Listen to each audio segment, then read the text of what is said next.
Ayan, happy Sunday to all. Lord, pasensya, nagtrabaho kami ng Sunday.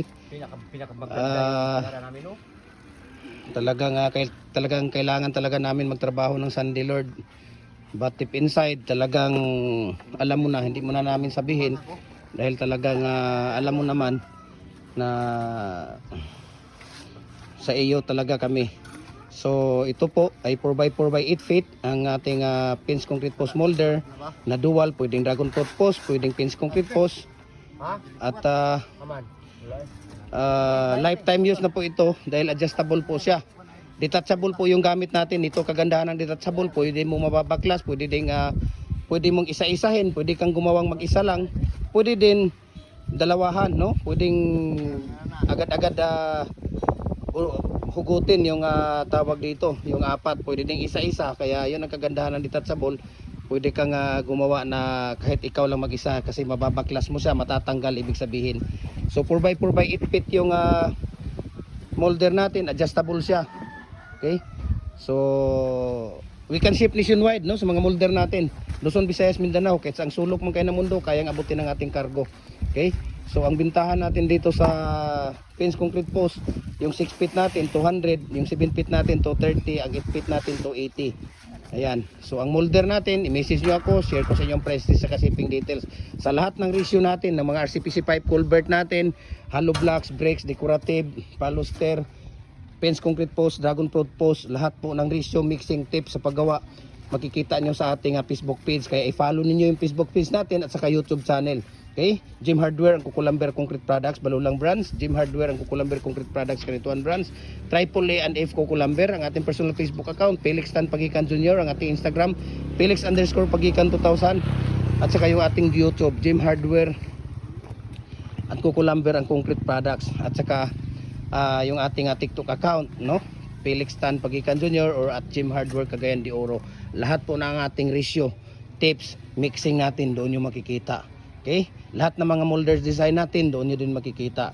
I-message nyo ako, share ko sa inyo ang price list sa shipping details. Yung mga maliliit natin na molder, kagaya ng hollow blocks, brakes, ay ating ang kagandahan dito, pag kayo ay may concrete products, dapat talaga kumpleto kayo sa lahat ng mga design para ang customer natin, one shop stop lang po sila. Okay, mayroong hollow blocks, brakes, decorative, RCPC pipe culvert, dragon fruit post, pins concrete post at iba pa. Okay, papakita ko sa inyo ang ating mga molder na mga available ngayon dito.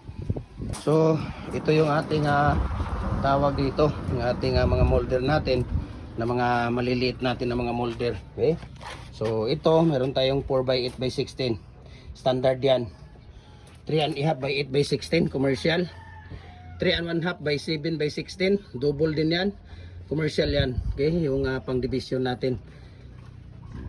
Dito sa baba 3 by 8 by 16, yan ang mga pang division natin. 5 inches standard, 5.5 na commercial standard na commercial ang number 6, 3 3/4 single, 3 1/2, 3 3/4 na 3 3/4 by 8 by 16, 3 by 8 by 16, 6 by 8 by 16. Lower natin number 4, number 6.